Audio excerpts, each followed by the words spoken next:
Now, a day after the Bombay High Court granted them interim relief in connection to the ICICI Bank-Videocon loan fraud probe, former ICICI Bank CEO Chanda Kochhar and her husband Deepak Kochhar will walk out of jail. The High Court had on Monday termed their arrest by the CBI illegal and called it against the law. In this order, the court has pulled up the probe agency, saying just because an accused does not confess, it cannot be said that the accused has not cooperated with the investigation. The CBI, which faced stinging criticism from the High Court, is now likely to approach the Supreme Court against the release of the Kochhars. My colleague Srishti is joining me live right now to get us more details. Srishti, the Kochhars were supposed to get a bail and walk out of the jail at around 5 p.m. yesterday, but clearly the proceedings or the technicality surrounding it did not get through. Are we expecting them to be released today on bail?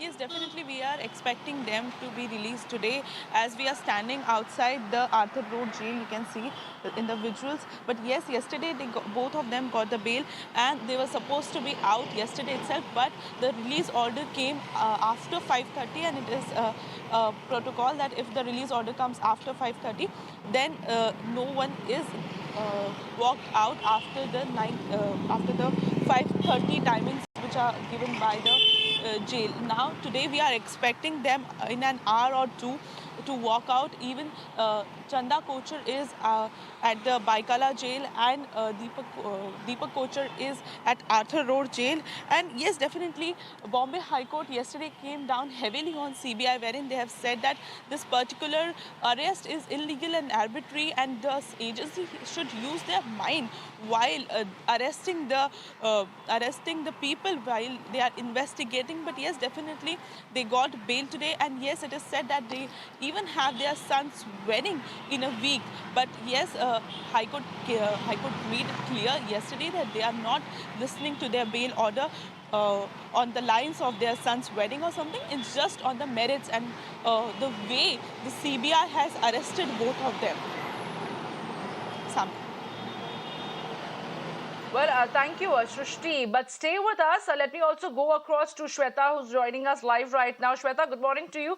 Take us through the final details over which the High Court has pulled up the investigating agency over several grounds to say that just because they are accused and they have not really confessed to the crime, that doesn't mean that they're not cooperating, as to that they need to be arrested in that manner. Take us through the details and also tell us about when are we expecting the Kochhars to be walking out of the jail this evening. Well, good morning, Samya, and let me quickly show you the visuals. In fact, we are present outside Baikala Women Jail, and the jail procedures are underway as the bail or release order has already reached to the specific jail, what we are showing you through the visuals. And shortly it's been seen that Chanda Kochhar, after her family arrives here, can move out from this jail. However, Samya, yesterday was the time where she could have walked out, but due to delay in the procedures of the bail matters, that couldn't take place timely. That is before 5:30 p.m. That led to the consequences that Chanda Kochhar had to spend one more night in the jail. Now, talking about how Bombay High Court had reprimanded the agency while when we talk about the law, and very clearly we just go through the order copy. It stated that the arrest was not in accordance with the law. The law mandate was not followed by the agency while arresting Chanda Kochhar.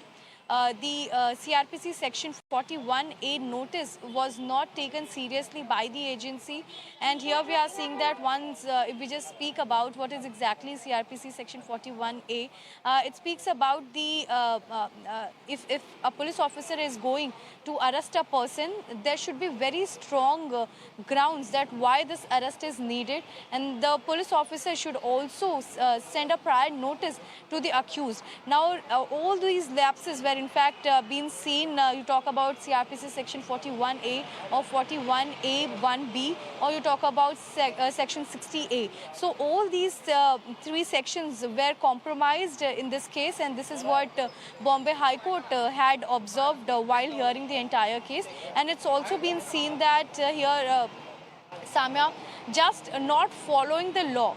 The law mandate was not followed. That actually led to the freedom of coachers here. It was the procedures which was not followed, and the merits of the case were kept aside. Now it is again important to see, Samya, that VN Doot has also approached to Bombay High Court on the similar grounds, talking about his illegal arrest. So yes, we are definitely seeing a twist which is brimming up, but it was being seen that the way the legal counsel of coaches took the case ahead by not going for the regular bail, but moving an application in the Bombay High Court and stating that the entire arrest is called illegal. And this is what came out in the last order copy also, that the arrest is arbitrary and illegal, the way the agency had handled and not followed the CRPC section 41A notice.